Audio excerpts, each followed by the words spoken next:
तो आज हम बेसिकली बात करने वाले हैं प्रोप्रियोसेप्टर्स के बारे में। ये कैसी फैंसी टर्म आ गई प्रोप्रियोसेप्टर्स, भाई मैं आपको बहुत इजी वे में इसको समझाने की कोशिश करूंगा।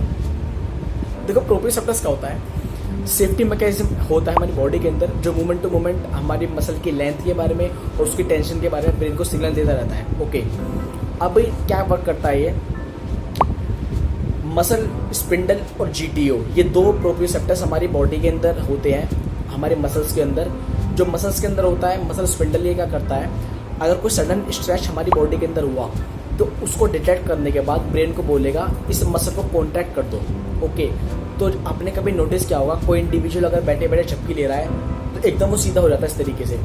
तो वो क्यों होता है, ब्रेन के पास सिग्नल गया कि ये पर्टिकुलर जो हमारा नेक एक्सटेंसर्स हैं ये स्ट्रेच हुए एकदम, है ना, तो यहाँ पे इंजरी होने के चांसेस हो सकते हैं। तो ब्रेन का क्या सिग्नल का काम करेगा, उसको एकदम कॉन्ट्रैक्ट कर देगा। ओके, तो ये इंजरी से बचाने के लिए होता है। ओके, तो इसको एकदम हम बोलते हैं स्ट्रेच रिफ्लेक्स।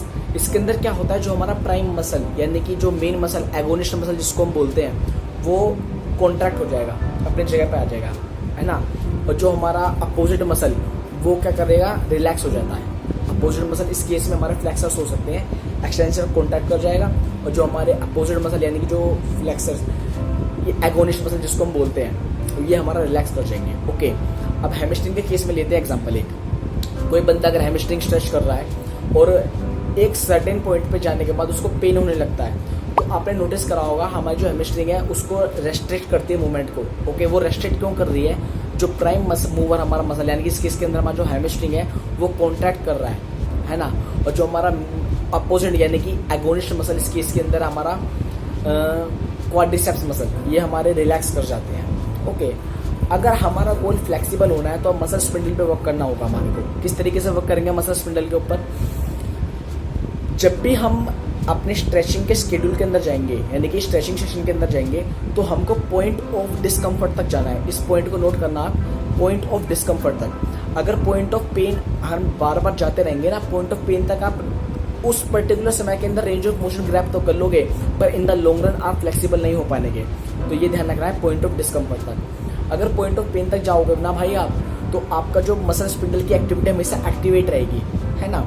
तो वो बार बार क्या स्टेमर्स मिलता रहेगा कि इस पर्टिकुलर जगह पे आने के बाद हमें पेन होता है तो उसको स्ट्रेचेबल नहीं बनने दो, यानी कि मसल को ज़्यादा स्ट्रेच मत होने दो, तो इस चीज़ को रोकना है। ओके, तो पॉइंट ऑफ डिस्कम्फर्ट तक जाइए, अपने गोल्गी टेंडन और अपने मसल स्पिंडल को डीएक्टिवेट करने पे काम करिए। डिसेंसिटाइज जिसको बोलते हैं, डिसेंसिटाइज, मैं डीएक्टिवेट गलत बोल गया। ओके, तो इस तरीके से आप in the long run flexible हो जाओगे और अपने ट्रेनिंग शेड्यूल के अंदर चीज़ को महसूस भी करना है आपको। ओके, पॉइंट ऑफ डिस्कम्फर्ट तक जाना है, पॉइंट ऑफ पेन तक बिल्कुल नहीं जाना। थैंक यू, मुझे को लगता है आप मैंने इससे वैल्यू दी है। मैं अगली वीडियो में जीटीओ को कवर करूंगा, गोल्गी टेंडन ऑर्गन, ये भी बहुत बेहतरीन मतलब एक्सरसाइज में होना चाहिए, आपको पता हो मतलब जीटीओ को किस तरीके से वर्क करता है, आपकी स्ट्रेंथ को इंक्रीज करने में वर्क करता है जीटीओ। तो जीटीओ के बारे में बात करते हैं इसके बाद। Thank you.